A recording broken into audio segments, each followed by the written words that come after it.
Hello there everyone, today we're going to be looking at my latest custom collectible minifigure series that I based off the highly anticipated Spider-Man PS4 game. It's getting some amazing reviews, and at the time of recording this, I have not yet played the game, but I have pre-ordered it. This series will be covering 20 figures from characters and outfits we've seen in different trailers and gameplay, as well as some leaks prior to the game's official release. Again, I have not played the game yet, so if I miss someone important to the game's story, I did not know about it. This also means that there won't be any spoilers besides one character, but I'll give you the heads up for that. Starting off the series is the upgraded Spider-Man suit we've seen in all the marketing and promotional footage. I think this figure has such an amazing design, and I'm very happy with the final outcome. He has some detailed arm and leg printing to help make the figure feel more complete. His accessory is one of the many gadgets that he will use in the game. It's a new spider drone mold, or as it's called in the game, the Spider Bro.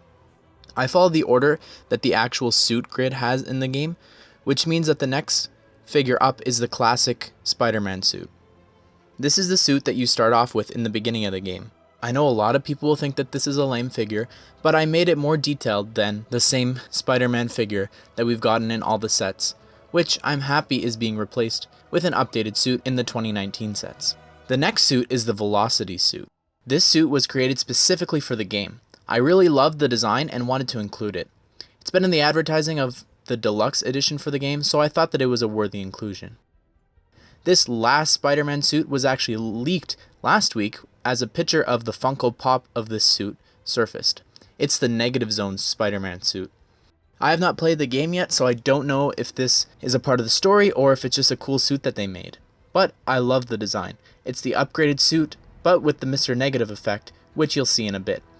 I thought that making the figure would be easy, but because the black lines in the suit go across everything, it made making this figure a bit of a nightmare. Of course, I had to include none other than Peter Parker himself. He's using the Party Boys hairpiece from Series 18 in dark brown, and his accessory is the Finn backpack piece in dark gray. I included this because finding Peter's backpacks are some of the side missions in the open world of the game. Another Spider-Man is next, and it's Miles Morales. He's wearing a Midtown High shirt underneath a red jacket.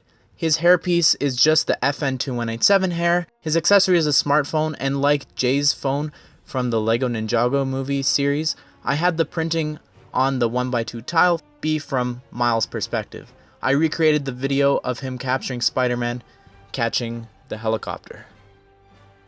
The first villain to appear in this series is Mr. Negative, which is fitting since he's the only villain that has been in all of the trailers. He uses the wavy hairpiece in white, and his accessory is the Sting sword dual molded in black and white. The Vulture is next, and he uses his classic wings piece, so Lego would probably just make a new molded wings for him, because it could be easy to break. They are black and trans green to make it more accurate to the outfit from the game, and he comes with a new molded neck attachment piece. Silver Sable is up next, a character that every week we hear has a movie in development and then doesn't have a movie in development, much like Ben Affleck being in or out of the next Batman movie.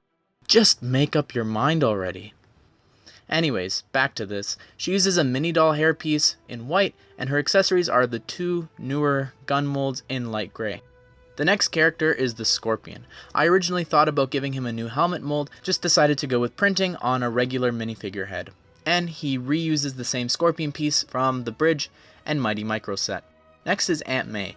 She uses the Starlet hair in medium nougat. Her accessory is a 2x2 tile, which is a clipboard with a paper that has Feast printed across the top, which is the name of the charity that she works at.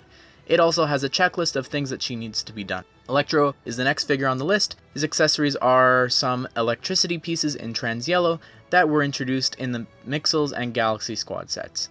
Making his face was a struggle because I had to use the medium nougat on top of the darker flesh tone to help give his facial expression more detail on top of his scarring.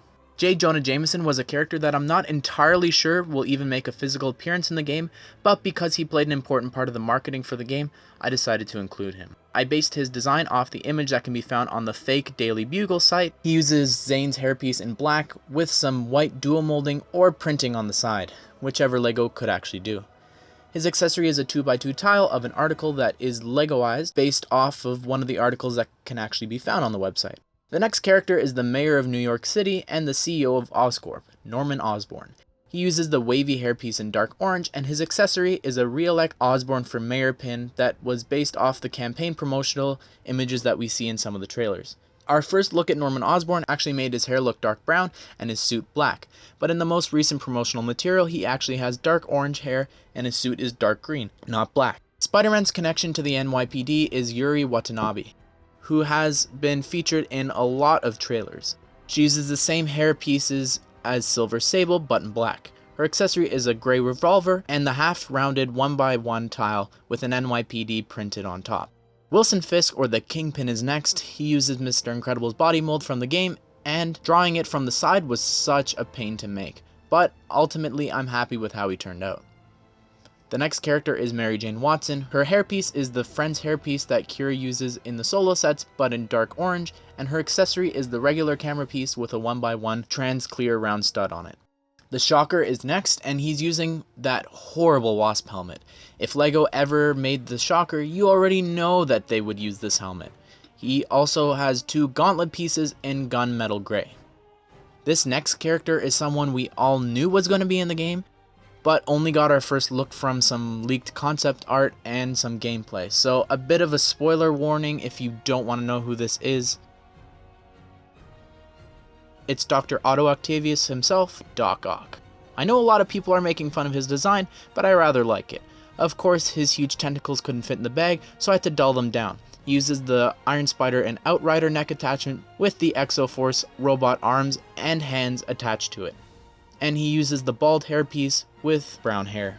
The final character in the series is Black Cat, who thankfully had the trailer released this past week, showing off her look from the upcoming DLC that will be releasing in October. She uses the Pepper Potts hairpiece in white, and her accessory is the whip in black. Anyways, that's the whole series. Here's the checklist of the entire series. And here's them all in a group shot, which I've never actually done before. Before I wrap things up, I'm quickly going to talk about some characters that I omitted from the series. I purposely didn't do Spider-Man suits of Spider-Man 2099 or the Spider-Man Noir suit, because those are different characters rather than suits. And if down the line an Into the Spider-Verse series is made, then I'll probably have them showing up there. In terms of characters omitted, I did not include the Rhino because he was way too large and the Mr. Incredible's body would not do him justice. I think he'd need to be a mix of a Big Fig and brick built. Also, I'll say again that I have not played the game yet, so if there's other characters that pop up, like Harry Osborn or Kurt Connors or any other classic Spider-Man villains, I couldn't have included them. But I did want to include Taskmaster because we do know that he's in the game, but we haven't seen any pictures of him. He has side missions around the city that you have to do, and I just really wanted to make him as a figure. That's pretty well all I've got to say about the series. Because everyone seems to be drawing more and more, I had to step up my game and make the characters from different angles to help make my series feel more real and stand out. I want to know, what do you guys think? Did you like the newer figure style? Are you going to be picking up this game? I hope it's really great and that you all enjoyed the series. I'll see you all in the next video. Be greater, everyone.